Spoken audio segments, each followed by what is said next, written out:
Rajneesh study में आप सभी का स्वागत है। साथियों, बिहार दरोगा मेंस के एग्जाम में काफ़ी कम समय बचा है और यूटेरिया के द्वारा जो प्रैक्टिस सेट निकाला गया था बिहार दरोगा मेंस के लिए, उसमें हम 1 से लेकर 8 तक प्रैक्टिस सेट करवा चुके हैं। ये प्रैक्टिस सेट 9 है। आज इसका सोल्यूशन करवाने वाले हैं प्रैक्टिस सेट 9 का। अगर आपको अच्छा लगेगा तो वीडियो को लाइक, शेयर और चैनल को सब्सक्राइब कर दीजिएगा। आते हैं पहले प्रश्न की ओर। निम्नलिखित में से कौन सा देश का पहला elevated 8 lane access control expressway है? तो ये हो जाएगा द्वारका एक्सप्रेस वे हो गया है, याद रखिए। नेक्स्ट क्वेश्चन है कि वर्ष 2023 का मेजर ध्यानचंद खेल रत्न अवार्ड किसे प्रदान किया गया है? तो दिया गया है सात्विक साईराज और चिराग शेट्टी को। दोनों बैडमिंटन के प्लेयर हैं, यानी कि बी और सी दोनों। अचंथा शरद कमल का संबंध टेबल टेनिस से है। टेबल टेनिस से इनको मेजर ध्यानचंद मिला था इससे पहले, याद रखिएगा। नेक्स्ट क्वेश्चन है कि निम्नलिखित पुस्तक में उनके लेखक के संबंध में कौन सुमेलित है? देखिए, हाउ प्राइम मिनिस्टर से डिसाइड, नीरजा चौधरी की पुस्तक है। और Kargil in the words of traveller Rishiraj का है। Monsoon a poem of love longing Abhay K का पुस्तक है, यानी कि 3 का डी ऑप्शन नंबर 4 हो जाएगा। नेक्स्ट है कि अरब सागर में आए तूफान को किस देश ने बिपरजॉय चक्रवात का नाम रखा है? तो बिपरजॉय नाम रखा है बांग्लादेश ने। आप जानते होंगे एक चक्रवात आया था जिसका नाम था मोचा, इसका नामकरण किया था यमन ने। यमन। एक चक्रवात का नाम जानते होंगे हामून, इसका नामकरण किया था ईरान ने। पिछले साल आया था तौकाते, इसका नामकरण किया था म्यांमार ने। तौकाते का नामकरण म्यांमार ने, याद रखिएगा। नेक्स्ट क्वेश्चन है कि हाल ही में अटल भूजल योजना को 2 साल के लिए बढ़ा दिया गया है। योजना किस वर्ष में शुरू की गई थी? पूछ रहा है अटल भूजल योजना किस वर्ष शुरू किया गया है? तो ये 2020 में शुरू किया गया। 5 का ऑप्शन नंबर सी। निम्नलिखित में से किस संगठन ने विश्व की पहली एकीकृत रक्त संग्रह ट्यूब निर्माण किया है? किस संगठन ने? तो ये CML बायोटेक लिमिटेड हो जाएगा, ऑप्शन नंबर ए। 6 का ऑप्शन नंबर ए। नेक्स्ट है कि चंद्रयान 3 के संदर्भ में निम्नलिखित कथनों पर विचार कीजिए। इसे GSLV-M के 3rd रॉकेट से लॉन्च किया गया है।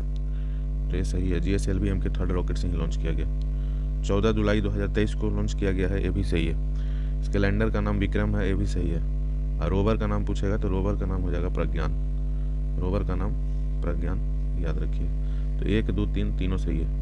नेक्स्ट क्वेश्चन है हमारा 8 नंबर है कि हाल ही में रमन मैग्सेसे अवार्ड जीतने वाले रवि कनन किस क्षेत्र से रिलेटेड है? कई बार बताया है, रवि कनन जो है ऑन्कोलॉजिस्ट हैं। 4 लोगों को रमन मैग्सेसे अवार्ड इस बार मिला है। इसमें से एक है मरियम कोरोनेल, एक है कॉर्बी आनंद और एक है आपका यूजेनिया, याद रखिएगा। तो 4 याद रखिएगा। आर रवि कनन, मरियम कोरोनेल, कॉर्बी आनंद और यूजेनिया, ये चारों को रमन मैग्सेसे का खिताब मिला है। देखिए, यूजेनिया जो है तिमोर लिस्टे का है, तिमोर लिस्टे। कॉर्बी आनंद बोलेगा तो ये बांग्लादेश के हैं, शिक्षा से रिलेटेड है। फिर मरियम कोरोनेल बोलेगा तो ये फिलीपींस के हो जाएंगे। मरियम कोरोनेल फिलीपींस ध्यान में रखना है, Mariam Coronel Philippines. Next question है हमारा कि निम्नलिखित में से कौन सा विश्व का सबसे ऊंचा रेलवे ब्रिज है? तो सबसे ऊंचा रेलवे ब्रिज बोलेगा तो हो जाएगा आपका Chenab railway bridge. Chenab railway bridge सबसे ऊंचा है, याद रखिएगा। तो इसका answer Chenab railway bridge. Bharat की पहली हरित हाइड्रोजन ईंधन सेल बस का उद्घाटन कहाँ किया गया है? तो ये किया गया है नई दिल्ली, तो ऑप्शन नंबर 4 इसका सही आंसर हो जाएगा। नेक्स्ट है कि 1946 में गठित अंतरिम सरकार के मंत्रिमंडल में श्रम विभाग किसे सौंपा गया? तो श्रम विभाग सौंपा गया था जगजीवन राम को। इससे और क्वेश्चन बनता है, याद रखिएगा। अंतरिम सरकार का गठन 2 सितंबर 1946 को। इसमें श्रम विभाग जगजीवन राम। इसका जो मोस्ट इंपॉर्टेंट क्वेश्चन है वित्त विभाग बोलेगा तो अंतरिम सरकार में लियाकत अली खान अंतरिम सरकार में। लेकिन स्वतंत्र भारत का पहला मंत्रिमंडल बैठने के बाद वित्त मंत्री का प्रभार हो गया था किनको? तो याद रखिएगा आर सन्मुखम सेट्टी को हो गया था। स्वतंत्रता के बाद आर सन्मुखम सेट्टी। फिर नेक्स्ट क्वेश्चन बोलेगा विधि मंत्री, वित्त के बाद आता है विधि मंत्री अंतरिम सरकार में जोगेंद्र नाथ मंडल अंतरिम सरकार में। लेकिन स्वतंत्रता के बाद बोलेगा तो VR अम्बेडकर, या अच्छा क्वेश्चन है। फिर वाणिज्य बोलेगा, तो वाणिज्य IR चुंद्रीगर था अंतरिम सरकार में, IR चुंद्रीगर। लेकिन वाणिज्य स्वतंत्रता के बाद बोलेगा कि वाणिज्य किनके पास गया? तो CH भाभा, याद रखना है, CH भाभा। देखिए, तो वाणिज्य हो गया, विधि हो गया और वित्त हो गया। आप जानते हैं हम लोग स्वास्थ्य, तो स्वास्थ्य मंत्री हो जाएगा स्वास्थ्य मंत्री अंतरिम सरकार में बोलेगा तो गजनफर अली खां, याद रखिएगा, स्वास्थ्य मंत्री अंतरिम सरकार में। लेकिन यही बोलेगा स्वास्थ्य मंत्री मंत्रिमंडल, स्वतंत्र मंत्रिमंडल में, तो स्वतंत्र मंत्रिमंडल में हो जाएगा राजकुमारी अमृता कौर। ये सब याद रखिएगा। राजकुमारी अमृता कौल। एक होता है रेलवे, तो रेलवे मंत्री बोलेगा अंतरिम सरकार में तो आसफ अली, रेलवे मंत्री बोलेगा अंतरिम सरकार में तो आसफ अली, लेकिन स्वतंत्रता के बाद रेलवे मंत्री बोले तो जॉन मथाई स्वतंत्रता के बाद। नेक्स्ट क्वेश्चन है हमारा इसके बाद, निम्नलिखित में से शासन के बढ़ते स्तर के आधार पर कौन सा क्रम सही है? शासन के बढ़ते स्तर के आधार पर कौन सा क्रम सही है? तो याद रखिए इसमें जिला परिषद सबसे ऊंचा होता है, जिला परिषद तो 2 नंबर सबसे ऊंचा हो जाएगा, उसके पहले पंचायत समिति और सबसे नीचे ग्राम सभा, तो option B is the right answer. Next है कि डॉक्टर राजेंद्र प्रसाद को संविधान सभा का सभापति चुना गया। सभापति कब चुना गया था? तो 11 दिसंबर 1946 को चुना गया था अस्थायी अध्यक्ष के रूप में डॉक्टर राजेंद्र प्रसाद को। नेक्स्ट है हमारा कि बिहार पंचायती राज अधिनियम 2006 की धारा 90 की उपधारा के अधीन कौन सी संस्था की स्थापना हुई थी? तो यह स्थापना हुआ था ग्राम कचहरी, ऑप्शन नंबर सी 14 का हो जाएगा। नेक्स्ट है हमारा पंचायत एवं नगर पालिकाओं के संबंध में भारतीय संविधान में किस वर्ष प्रावधान किया गया?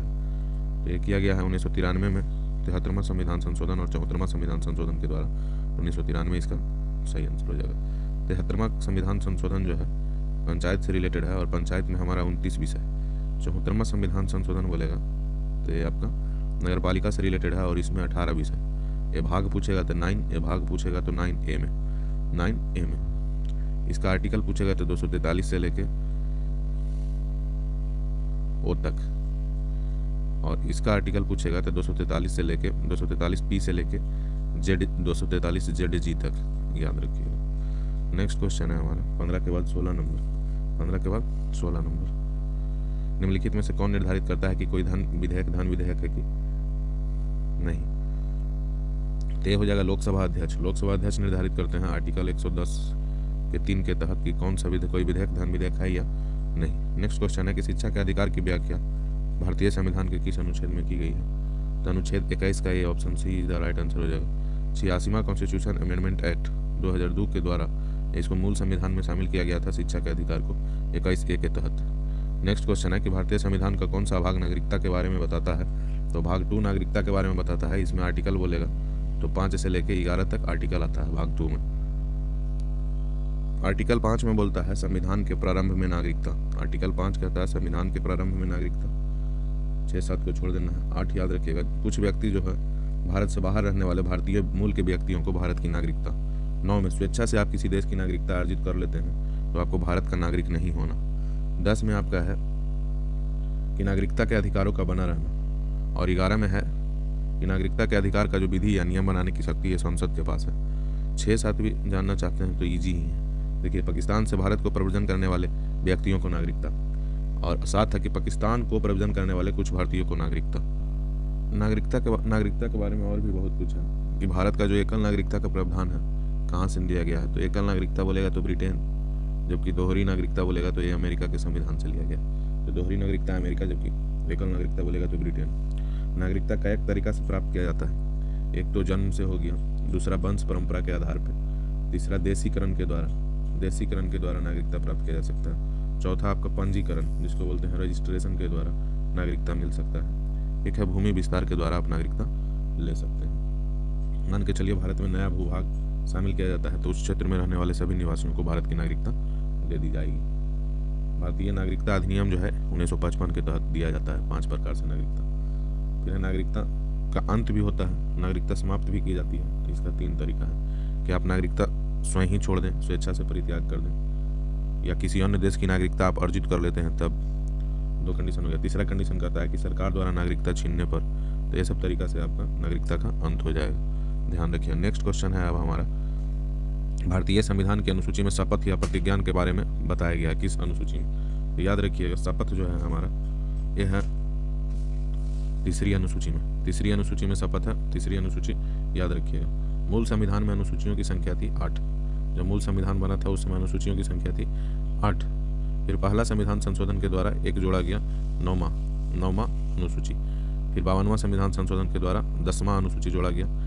फिर 73वां संविधान के द्वारा 11वां, और फिर 74वां संविधान के द्वारा एक और 12वां अनुसूची जोड़ा गया। याद रखिएगा 73वां जो है या 11वां अनुसूची पंचायती राज से, और 12वां अनुसूची जो है ये नगर पालिका से रिलेटेड है। 10वां बोलेगा तो दल बदल से, और 9वां बोलेगा तो भूमि सुधार अधिनियम से रिलेटेड है। तो इस तरह से टोटल अनुसूचियों की संख्या अभी कितनी है?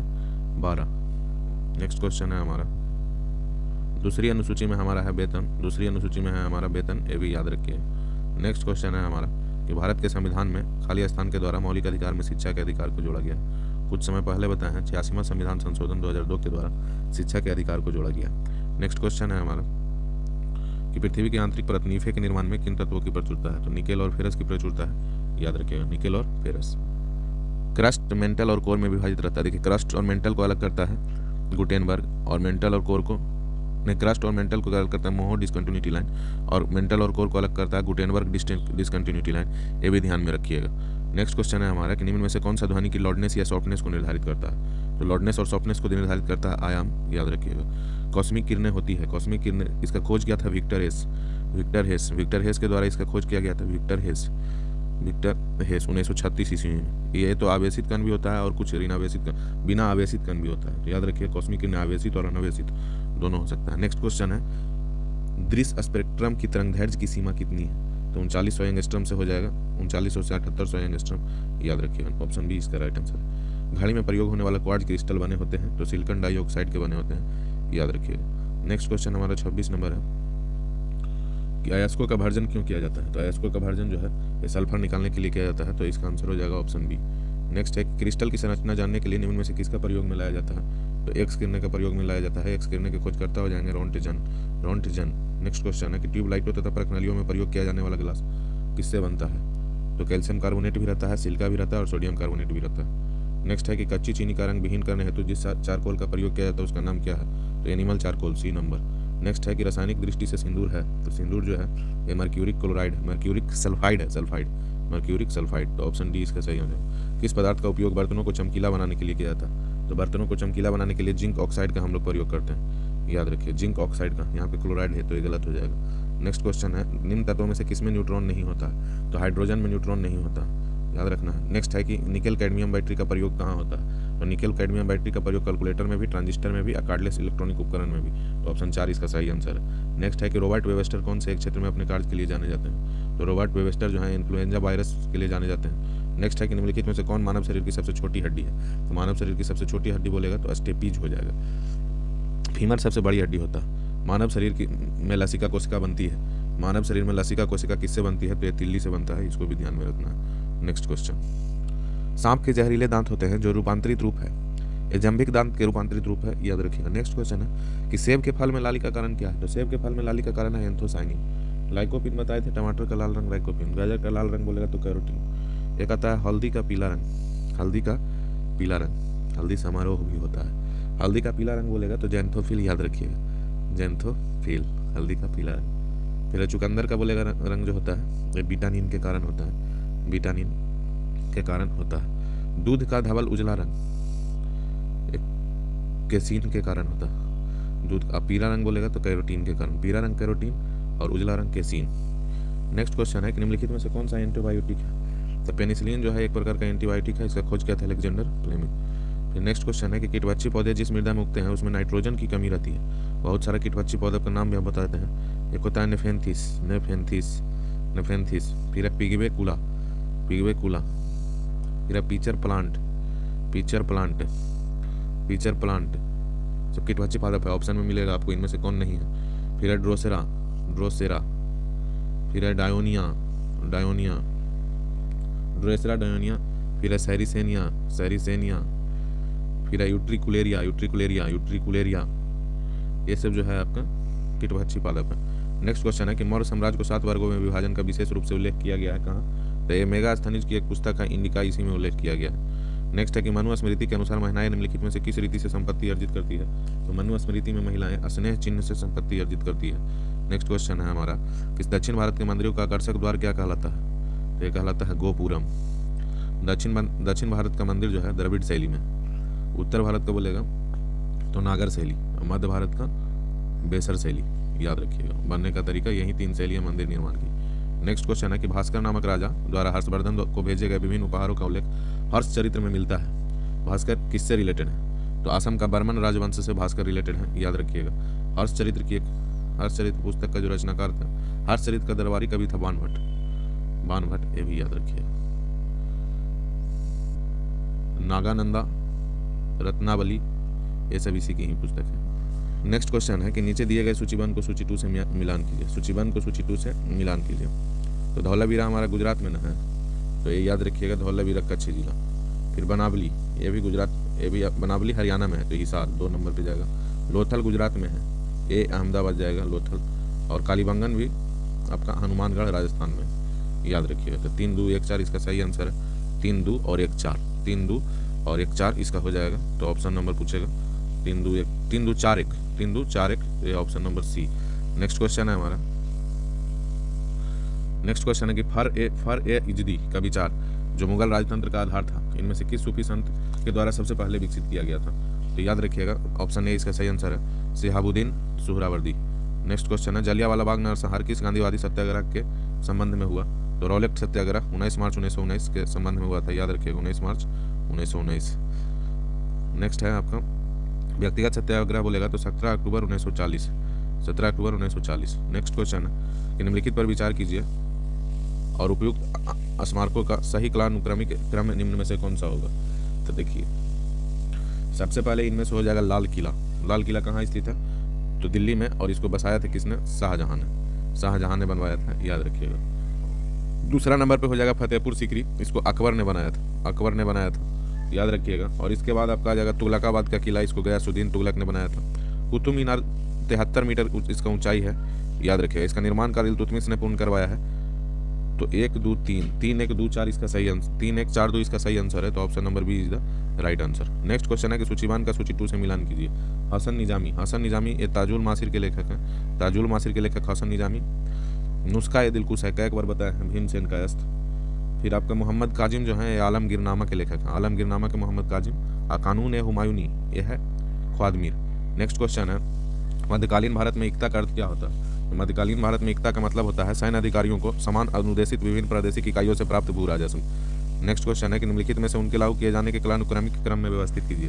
देखिए, प्रथम जो कारखाना अधिनियम आया था ये 1881 ईस्वी। वर्नाकुलर प्रेस एक्ट बोलेगा तो 1878 ईस्वी। मार्लो मिंटो सुधार बोलेगा तो 1909 में। कर्नवालिस कोड 1793 में। तो इसमें सबसे पहले हो जाएगा कर्नवालिस कोड 4 का 1, और सबसे लास्ट में हो जाएगा आपका ए 3 वाला, सबसे लास्ट में।